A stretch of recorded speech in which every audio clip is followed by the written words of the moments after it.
este asunto que vemos como medular, pero también a la vez como arenoso,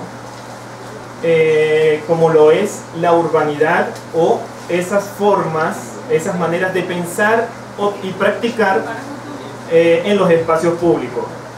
Esta es la cuarta de las tertulias que hemos realizado a través de una sanpablera por Caracas. No hemos querido realizar una sola sobre el tema, sino que con el mismo tema hemos estado invitando a diferentes pensadores, a diferentes especialistas de distintas áreas del saber para tratar de dar cuenta sobre este tema que, como hemos dicho, mucho se habla pero poco se discute, mucho se opina pero poco se reflexiona. Es, como les indicamos, es el mismo tema. A cada uno de los invitados les hemos enviado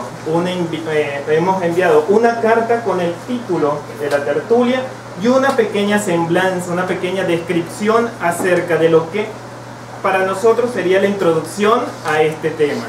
Y más nada. Con apenas ese documento hemos escuchado diferentes maneras, diferentes abordajes acerca del tema.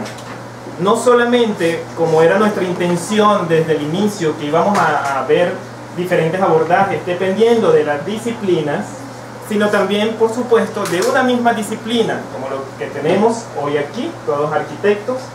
Mis amigos politólogos se deben estar preguntando qué traición. Sino que dentro de la misma disciplina se ven increíbles y diferentes abordajes sobre el tema. Y de esa es la idea. Si vamos a tratar sobre un asunto de la ciudad, y si la ciudad partimos de que es compleja, rica, azarosa, pero azarosa no en un sentido peyorativo negativo, sino como algo positivo, entonces tenemos que dar cuenta, tenemos que hablar sobre ella desde una manera compleja, también de diferentes áreas del saber, para tratar de ver este tema. Nosotros, los organizadores, no sabemos la respuesta que le han dado a cada uno de los invitados. También va a ser una agradable sorpresa sus respuestas, y la idea es que al final de todas las presentaciones, de las 3 que tenemos aquí, sea una conversación con todos nosotros, con el público asistente, entre ustedes mismos y por supuesto entre los organizadores de ustedes. Una conversación, si se quiere, informal, cálida, en este ambiente de libros que llama a esto mismo, a leer la ciudad, a pensarla y a discutirla. También un agradecimiento enorme a la librería Calatos, porque siempre nos han tendido su mano para realizar este tipo de zaperocos de las ideas, como nos gusta decirlo. Y también el agradecimiento a los invitados por su atrevimiento en aceptar esta tertulia. Rápidamente les voy a leer el texto al cual inicialmente se lo enviamos, para que ustedes tengan a bien, tengan en cuenta lo que ellos en un principio tuvieron, y hacia el final ver cómo lo abordaron el tema.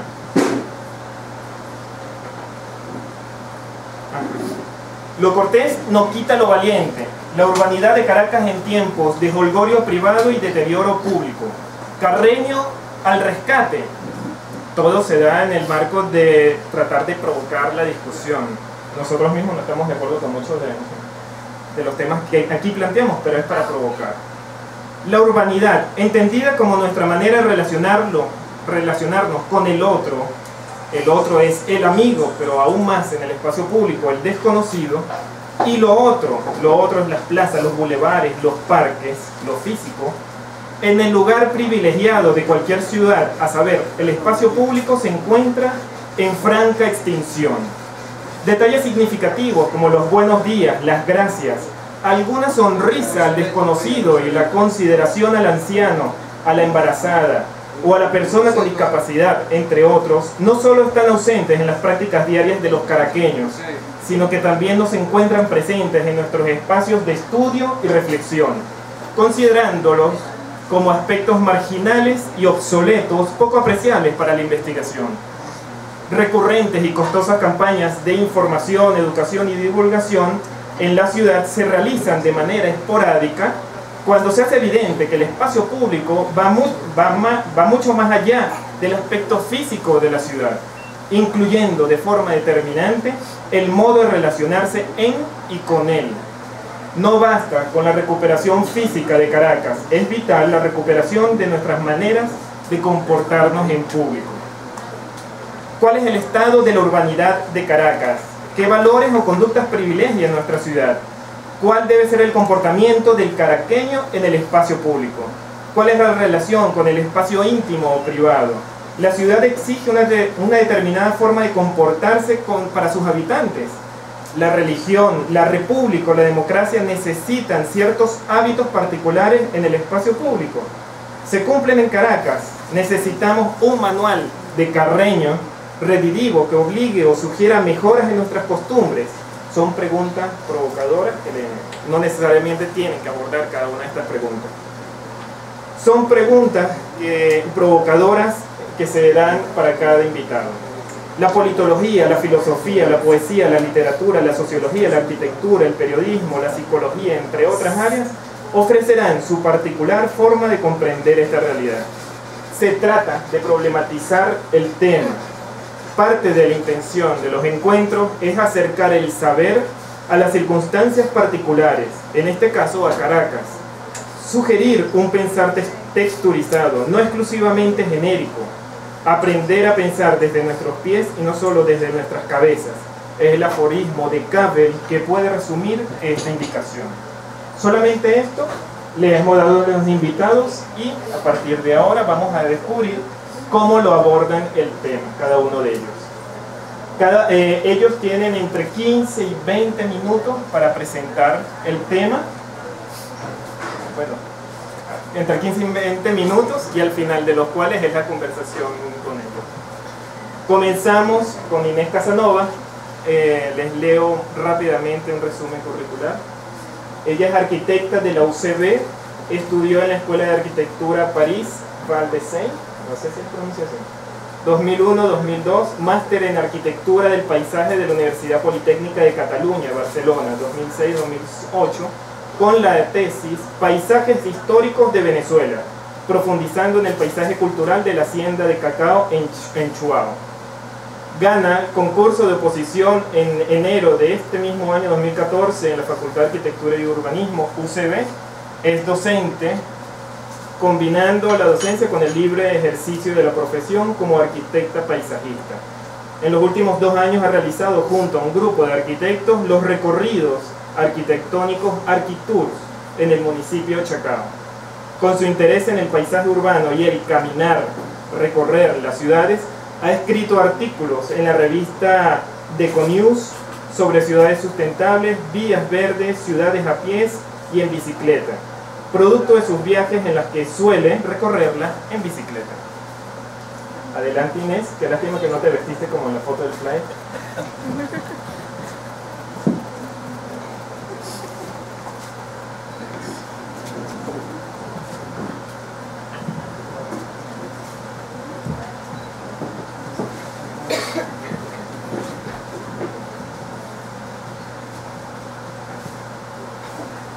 Voy a jalar un poco aquí.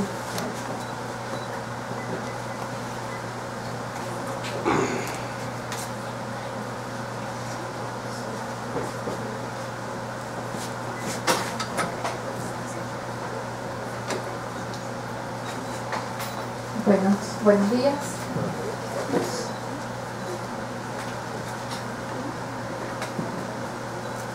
Bueno, voy a leer un poco. Me han invitado para hablar del estado de la urbanidad y he preferido leerlo. El tema que yo voy a tratar son los itinerarios de urbanidad, un poco con mi experiencia de los recorridos arquitectónicos, y por eso le he llamado itinerarios de urbanidad como turistas en nuestra propia ciudad.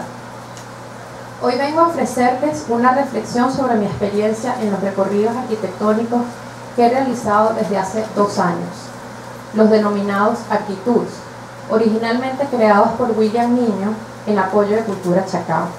Sin duda son un camino para fomentar la urbanidad. Deseo contarles un poco de mi experiencia y mi visión de lo que he aprendido recorriendo calles como guía de recorridos, teniendo como base mi vocación de docente universitaria y mi experiencia turística en otras ciudades que he recorrido. Según la RAE, la urbanidad se define como la cortesanía, comedimiento, atención y buen modo. El civismo como el comportamiento respetuoso del ciudadano con las normas de convivencia pública. Ambos conceptos alegan al modo respetuoso o buen modo de vivir y comportarse en la ciudad. Pero creo que a la urbanidad le precede la educación. No podemos actuar con urbanidad si no hemos recibido una educación de valores humanos, morales, éticos y, como quien dice, los buenos modales, adquiridos en el colegio y sobre todo en el hogar, en la familia. ¿Cuál es el estado de la urbanidad en Caracas? ¿Qué valores o conductas privilegia nuestra ciudad hoy en día? Es una de las preguntas que hizo Nelson. Bueno, no soy experta en la materia y no pretendo afirmar las causas del estado de la urbanidad. Quizás son problemas que hemos venido arrastrando de la falta de educación, de la crisis de los valores morales, o es el resultado de una combinación de factores. Prefiero ofrecerles una reflexión de caminos que creo que fomentan la urbanidad. He visto cambios, he visto líderes urbanos. Creo en acciones y resultados. Creo que la calle y los espacios públicos son esos lugares de oportunidad, de programación de actividades culturales, que generan intercambio y encuentro entre la gente y difunden la estima por la ciudad. Voy a contarles dos anécdotas de dos ciudades que visité. A ver cómo voy haciendo aquí. Anécdota 1. Un viaje que realicé a Medellín hace 2 años y le he titulado Máquinas de Urbanidad. Hace 2 años conocí a Carlos Pinto. Él es Carlos Pinto, profesor de arquitectura en Medellín, un personaje elocuente, creador del blog, el blog Caminar la Ciudad, resultado de un curso académico que él lleva en la universidad. Visitamos Medellín un grupo de estudiantes y profesores de la Universidad Central y recorrimos largas rutas por Medellín. Carlos no nos llevó a visitar los atractivos turísticos, sino a recorrer la ciudad, tal y cual y como lo hacía con sus estudiantes. El cementerio, ese es el cementerio de Medellín. Fuimos también al cerro El Volador, un cerro que está en la mitad de Medellín. El parque Arví, que no tengo fotos, pero también fui. Este es el cerro El Volador, en donde vuelan papagayos.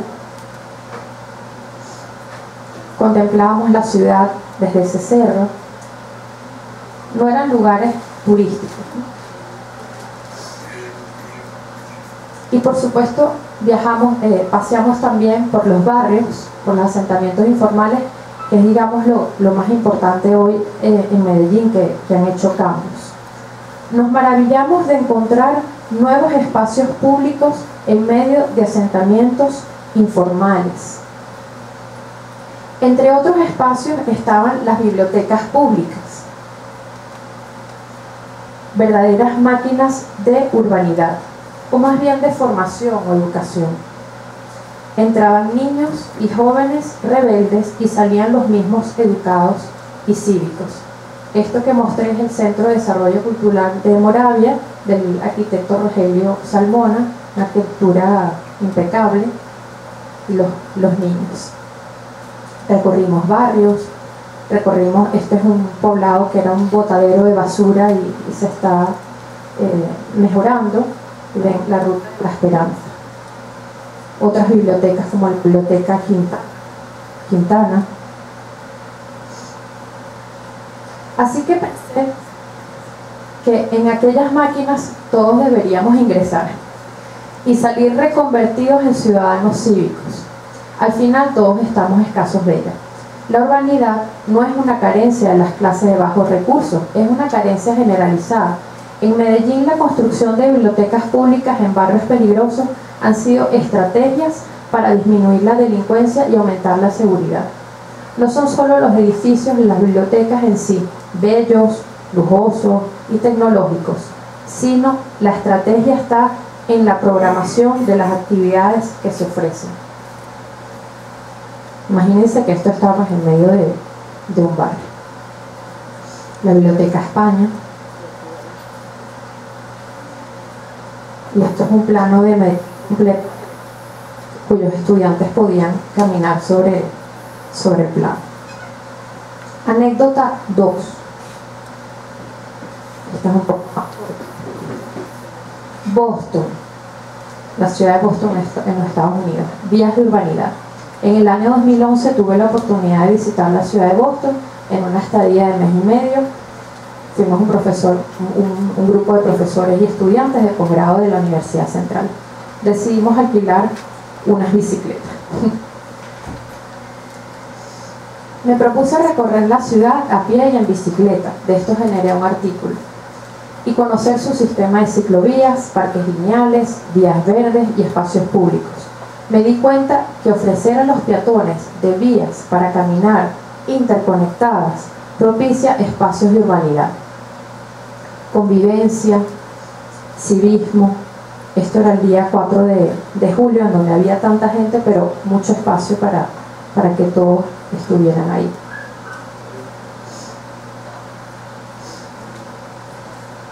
Como decía, propicia espacios de humanidad, convivencia, civismo, tolerancia, respeto. Me di cuenta que la red de espacios públicos eran red de espacios de convivencia. El borde del río Charles, la caminería del puerto, el sistema del Emerald Necklace, eran senderos de humanidad. Este es el camino del puerto. Lo más importante que vi en Medellín, en Boston y en otras ciudades fue el afecto, el amor por la ciudad, el apego de los habitantes en sus barrios y su ciudad. Sin afecto no hubiera habido la voluntad de construir cambios. Creo que uno de nuestros problemas radica en la falta de afecto a la ciudad, porque no amamos a nuestra ciudad. ¿Por qué no amamos a nuestra ciudad? ¿Será que tenemos que convertirnos en turistas para valorarla? Y aquí viene la reflexión que hablo sobre la experiencia que he hecho en los recorridos arquitectónicos, como turistas en nuestra propia ciudad. Les traigo esta imagen y no me refiero a estos turistas. El turista intenta adaptarse a otras culturas y costumbres, ser más cortés, cumplir las normas, conducirse con buenos modales, ser precavido y amable. Y por si acaso, mirar con sonrisa a la gente. El turista cumple con las normas para evitar una penalización. ¿Por qué los venezolanos profesamos las normas al salir del país y cuando regresamos se nos olvidan? El venezolano conoce las normas, pero le da pereza o apatía cumplirlas. Más fácil es hacer lo incorrecto, el camino corto. Y aquí es que quiero dejar una reflexión. ¿Por qué no hacer el camino largo? Hagamos el camino largo. Esto eran los turistas. Hagamos la ruta larga. Esto es una ruta de la actitud. La ruta de ir a la esquina. De ir a la esquina y hasta la esquina cruzar donde se debe cruzar. La que atraviesa la plaza. Tenemos el camino de la plaza, la que pasa enfrente de un hermoso edificio, aunque no es el que está en mejor apariencia, pero hermosos edificios. La que me permite contemplar y hacer un café, esto es en la Danubio también, valorar el entorno, saludar al vecino, y luego llegas 15 minutos tarde, pero de buen humor. El recorrido por la ciudad con espíritu de turista y en compañía de un grupo de desconocidos te hace propiciar intercambios de ideas, te hace lidiar con los vecinos, ver la calle, estos son los vecinos en Chacao, ver la calle con otros ojos y aprender a valorar lo simple, lo tradicional, una casa tradicional. Permítase un día hacer un camino largo a pie, hacer paradas, contemplar la arquitectura local y descansar bajo la sombra de un árbol de una plaza. De eso se trata el recorrido arquitectónico. El tema de la arquitectura, este es el edificio Atlantic. Este tema de la arquitectura, que es el motivo principal de la arquitectura, se vuelve un complemento. La capilla de la resurrección, la iglesia de la resurrección en Chacao. Esto se vuelve un complemento porque la satisfacción del momento va más allá. Por ejemplo, el día que recibimos a Dirk Bornhus y nos cuenta sus recuerdos de la iglesia. La satisfacción del momento va más allá, logra reivindicar el valor humano de la ciudad, humanizar la calle y los edificios, revalorizar la versatilidad cultural de la calle y sentir la ciudad como nuestra casa. Estos recorridos te generan apego, te inspiran, ser más amable con ella, te humanizan. Por eso los pienso como senderos de humanidad.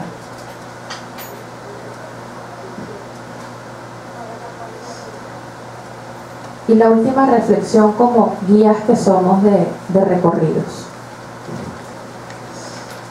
Los recorridos los realizamos un grupo de 3 arquitectos, María Eugenia Bachi, Orlando Marín y mi persona. Y somos los guías y por lo tanto los medios para orientar la mirada y enseñar a valorar la ciudad. Somos los ojos de los viajeros naturalistas extranjeros, pero convertidos en viajeros locales, como Bellerman, aquí tenemos una foto de Bellerman, o Gehring, valorando las maravillas y pintando la imagen del paisaje urbano en nuestras mentes. Mi colega María Eugenia, especialista en patrimonio, ahí está ella mostrando algunos edificios, siempre comenta en las rutas que como intérpretes del patrimonio propiciamos su valoración y valorando incentivamos su conservación. El ser guía te compromete con la ciudad y te exige ser ejemplo.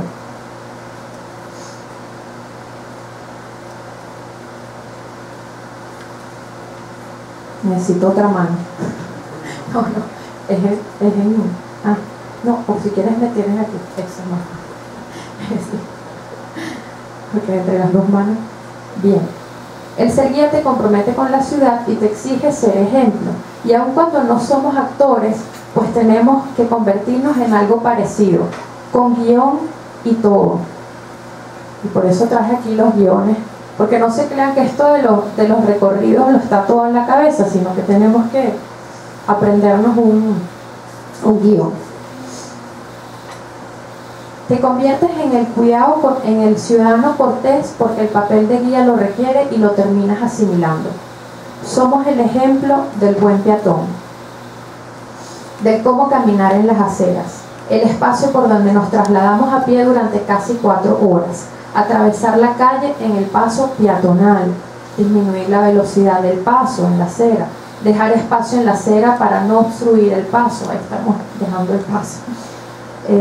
Ser amable con los demás peatones, dejar espacio, saludar a los vecinos, mirar hacia el frente, contemplar el entorno, mirar de arriba abajo los edificios. Aquí es cuando vemos el edificio de Menegrande de arriba abajo y nos encontramos este gran árbol en la mitad. Y espacios urbanos. Dirigirnos respetuosamente a los ciudadanos con quienes nos cruzamos. Propiciar la convivencia. Y esperar con paciencia a los que se atrasan y pedir con respeto que se detengan a los que se apuran. Practicar los buenos modales, no gritar a los que vienen de lejos y sobre todo, pase lo que pase, no poner malas caras. Ni menos de angustia, sino transmitir tranquilidad. Yo creo que la urbanidad debemos casi que profesarla en esos recorridos. La fomentamos no solo con el grupo, sino con los vecinos, a quienes, todavía me queda aquí, sino los vecinos a quienes le expresamos nuestro afecto por la ciudad y responden con cortesía, porque los tratamos con la misma, cosechamos lo que recibimos. Los vecinos se asombran de ver un grupo de turistas y nos preguntan, ¿qué vemos? Pues nosotros les dimos, vemos valor, vemos ciudad, vemos cultura, se sonríen con ojos de orgullo, otros no entienden. Y los más especiales son los de la tercera edad, emocionados, quieren contarte de sus historias de cuando vivieron otra ciudad. Y entonces te dicen, es que aquel momento eran 20 bolívares el metro cuadrado en Altamira. ¿Se acuerdan cuando hicieron la plaza? Y allí está el arquitecto que hoy cumple 100 años, Jan Gorecki, que lo invitamos el año pasado. La cortesía se difunde, se transmite, se enseña y aprende, se comparte y se disfruta. Ser cortés en la calle es libre, como el espacio de la ciudad, y en esa libertad, no libertinaje, está lo hermoso de ser urbanos. La urbanidad está dentro de nosotros, nos hace sobrevivientes y nos da la respuesta a la tolerancia del trajín en la ciudad. Pienso que la urbanidad es un medio, un sendero para hacer ciudad, y la ciudad un conjunto de senderos de urbanidad. La ciudad, y termino con esto, cultura en la calle, urbanidad en la calle. La ciudad es versátil, podemos convertirla en museo, en teatro, o inventar maneras de congregar a los ciudadanos, fomentar actividades itinerantes de calle, rutas temáticas, como las chicas de urbanismo, o festivales como la Fête de la Musique, o por el medio de la calle, o Atillarte, actividades que nos hacen más humanos porque hacemos cultura, sociedad, propiciamos momentos y espacios para relacionarnos, intercambiar, comunicarlo de la manera más cívica. Concluyo que debemos estar comprometidos con la ciudad. La ciudad exige compromiso, convivencia, respeto, tolerancia y corresponsabilidad. La ciudad exige que el caraqueño se comprometa con ella y sus ciudadanos, la valore y reconozca el valor del otro. La ciudad exige que desarrollemos un don de empatía y fraternidad, de convivencia pública en la diversidad, tolerancia, respeto incondicional entre los ciudadanos. La ciudad exige solidaridad con ella y con el que camina a nuestro lado. Ese civismo ciego que no mira con los ojos, sino con el corazón de respeto y afecto. No se trata de escoger el camino cómodo, sino el más largo, con sacrificio y esfuerzo. Hoy en día me he vuelto turista de mi propia ciudad. Es un ejercicio de ir con cortesía por la calle y aprender a ceder espacio y tiempo a los demás. Invito a todos a ser turistas en nuestro propio país, a acatar las normas y propiciar el modo respetuoso, no porque la ley, y aquí traigo el manual de Carreño, no porque la ley y el manual de Carreño lo diga, es que lo debemos cumplir, o porque me están vigilando, sino porque es la manera sensata y correcta en la que queremos convivir en armonía, tolerancia y respeto. Es la única manera de hacer ciudad. Gracias.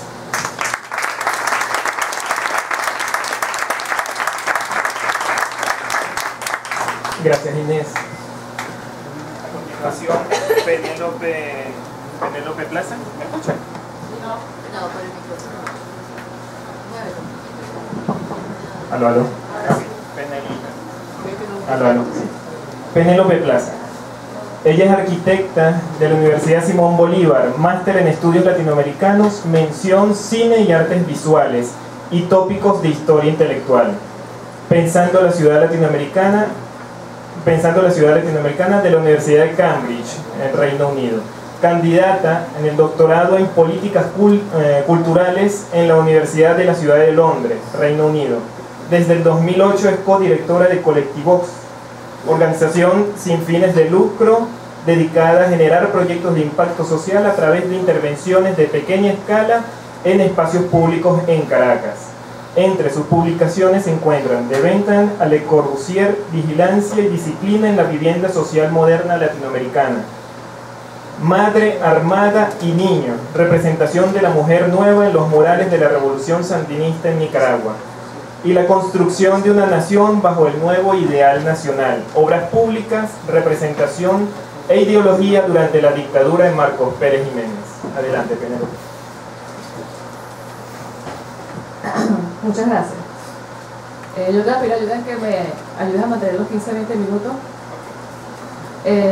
Bueno, yo primero quiero mencionar que yo soy una caraqueña de toda la vida, tengo año y medio viviendo afuera en Londres, porque estoy realizando los estudios de doctorado en la City University, y llevo apenas 3 semanas acá, entre las cuales saqué tiempo como fuera para preparar la presentación de hoy, por eso no lo tengo planeado en tiempo, así que creo que me ayuda. Bueno, se me olvidó también agregar en mi presentación que yo también fui miembro activo de Ser Urbano. Cierto. Activa total. Voy a hablar de algunas experiencias al final de mi presentación. Bueno, para los que no conozcan Ser Urbano, y me ayudan a decir si me pierden algo, Ser Urbano es un grupo colectivo de personas que tratan de hacer, bueno, empezó como una manera lúdica de poder utilizar los espacios públicos. Entre esas cosas hacíamos eventos todos los meses como ir a volar el espacio público, volar avioncitos de papel en la plaza, hacer las olimpiadas, también otros espacios públicos de toda Caracas en el centro con carreras de bolsas, carreras de sacos, y otro tipo de actividades. Y hace 2 años empezamos con los picnics, hace 3, ya son 3. Hace 3 años comenzamos a hacer picnics urbanos todos los martes en la noche. ¿Siguen siendo los martes? Llevan 3 años invictos, continuados, haciendo picnics prácticamente todos los martes en la noche en espacios públicos en toda Caracas, en Libertador, en Sucre, en Chacao, en Baruta, y nunca ha pasado nada malo. Bueno, de eso voy a hablar. En cuanto con los policías, lo voy a hablar como parte de la presentación. Yo armé mi respuesta en base a lo que mandó Nelson, pero no hice caso a ninguna de tus preguntas. Porque igual son preguntas que... Exacto, o sea, son preguntas que han sido parte siempre de mi pensar. Y como también yo he sido profesora de historia de arquitectura de la Simón Bolívar, tengo esta parte histórica, entonces yo voy a llevarlos un poquito más atrás en presentación, porque yo creo que responder la pregunta no se puede ir solo a limitarnos cómo pasa hoy en día en este espacio con nosotros, sino que hay cosas que vienen mucho más atrás, incluso con el tema del Manual de Carreño, que me hace mucho ruido y me genera un poquito de... Entonces, bueno, voy a leer en parte para estar segura que no me voy a pasar del tiempo. Pero yo primero quiero empezar conceptualizando a qué realmente nos referimos cuando hablamos de urbano, porque soltamos la palabra urbanidad, lo urbano, urbanismo, o ser urbano, como el nombre de nuestro grupo, pero realmente qué significa lo urbano, o sea, de qué hablamos como urbano. Después voy a hablar un poquito de la relación que tiene el tema del Manual de Carreño con la llegada de la modernidad, y en especial está conectado con una modernidad disciplinaria. O sea, no es tan liberador como podemos decir. Bueno, déjame comenzar. Primero quiero empezar con la pregunta, bueno, ¿a qué nos referimos cuando hablamos de urbano? Entonces, los primeros es conceptualizar esta diferencia, porque además hablamos de urbano en función de cómo es lo urbano distinto de lo rural. Entonces, los primeros es conceptualizar esta diferencia entre la ciudad y el campo fueron los romanos, durante el Imperio Romano. Ellos organizaron su mundo espacial en 2 territorios que eran considerados completamente opuestos pero indivisibles. O sea, uno no podía existir sin el otro, pero eran completamente distintos. Entonces, uno era urbanitas y el otro era rustichitas. Entonces, urbanitas era el territorio del refinamiento y la cultura. Entonces, esto abarcaba la riqueza, la política, el poder, el comercio y, por supuesto, el mundo sagrado.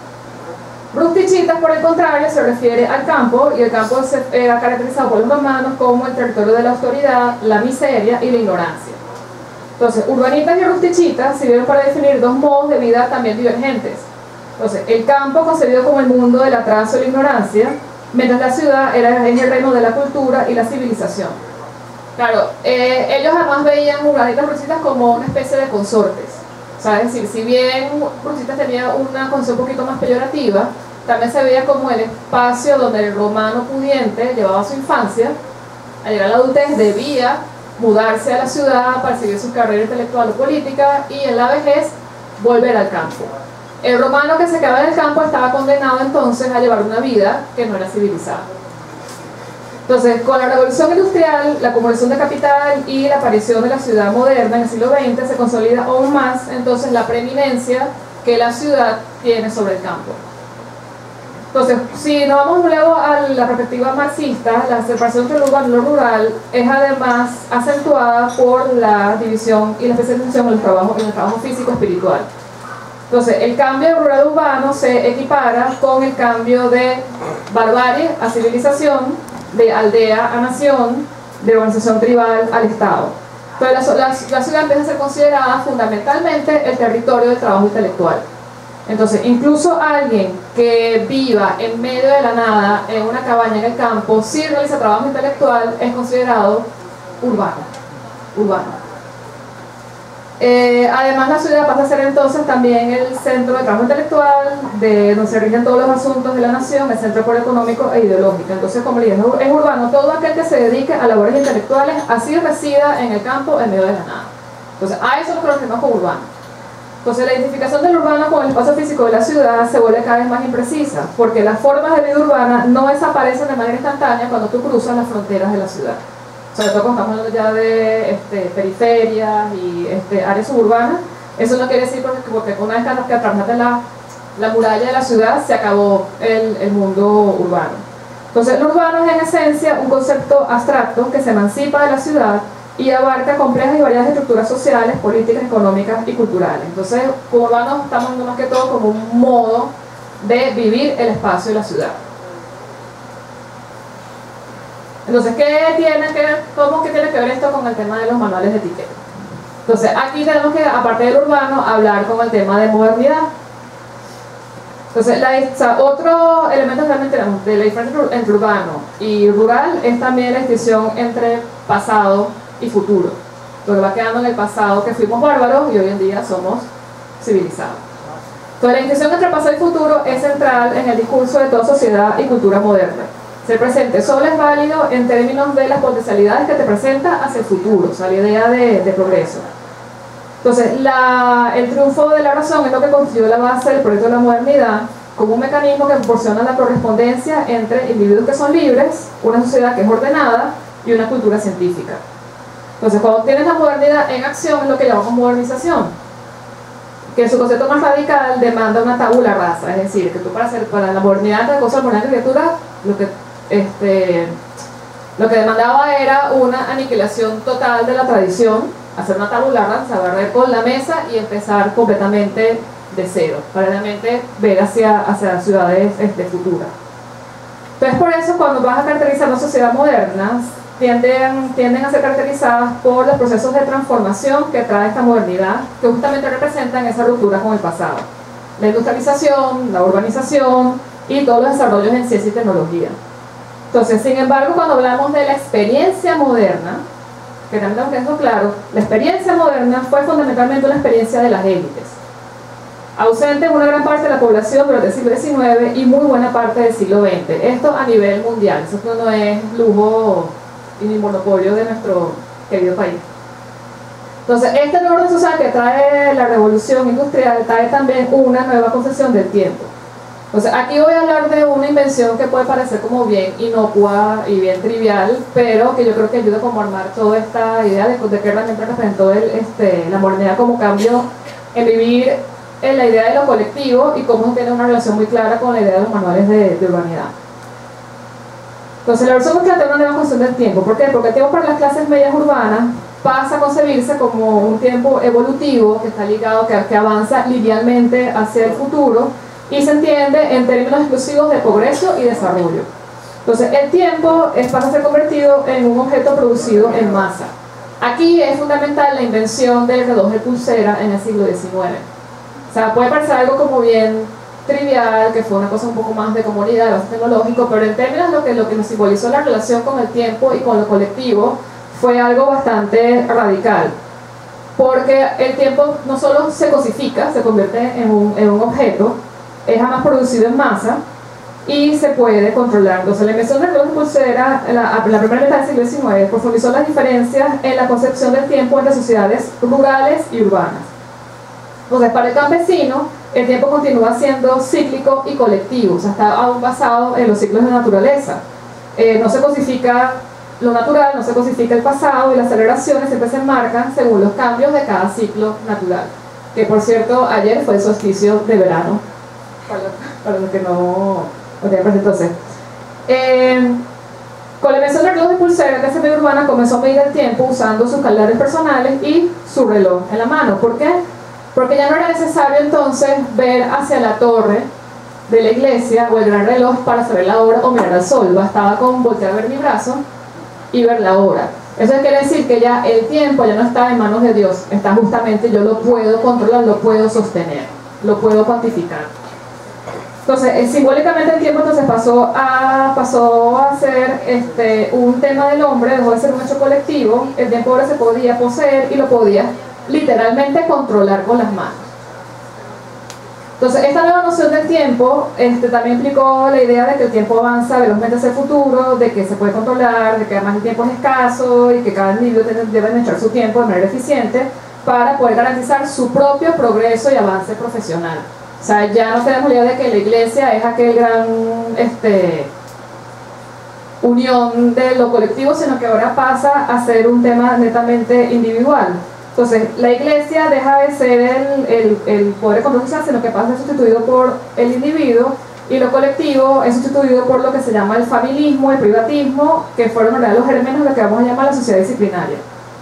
Entonces, la iglesia deja de ser el norte y la idea fundamental del compartimiento de sociedad, y esa carga se traslada ahora al individuo y al entorno familiar nuclear. El énfasis en la vida de sociedad cambia la iglesia al lugar familiar, de lo colectivo a la autodeterminación. Esto se traduce entonces en mayores demandas morales a los padres, y la intimidad familiar pasa a ser colonizada por normas de conducta y etiqueta. Entonces se critica duramente al campesino y las clases obreras porque no pueden crear a sus hijos con exacta disciplina y porque además no respetan normas de privacidad, porque en las viviendas campesinas aún todos los espacios son comunes. En la vivienda burguesa, por el contrario, se clasifica y compartimentaliza la vida familiar puertas adentro. Para cada actividad y para cada individuo del hogar familiar existe una habitación específica separada de los demás con una puerta que puede cerrarse con llave. La vida se plaga de normas, reglas, advertencias, amonestaciones y consejos. Los roles del hombre y la mujer son rígidamente clasificados y determinados. La mujer confinada al espacio doméstico fundamentalmente, mientras que la esfera pública pasa a ser el derecho exclusivo del hombre. En los espacios interiores, además, sabes que están, estas viviendas burguesas, todas las instituciones están llenitas de espejos por todas partes. Que te dicen, ay, bueno, es porque con las velitas para que hubiese más iluminación. Mentira. Lo leo para volverme a decirlo completo. Los espacios interiores, los espejos son estratégicamente repartidos para poderse observar y modificar la propia apariencia y comportamiento acorde a las normas sociales del momento. O sea, para agregarse la pajarita. Entonces, esta proliferación de normas y reglas de conducta social exigía un nivel elevado de autocontrol y constante autoobservación, so pena de ser víctima de la más profunda vergüenza social, corriendo el riesgo de ser execrado del grupo social al que se pertenece. Esta necesidad de autocontrol absoluto creó un caldo de cultivo para todo tipo de perturbaciones y enfermedades mentales.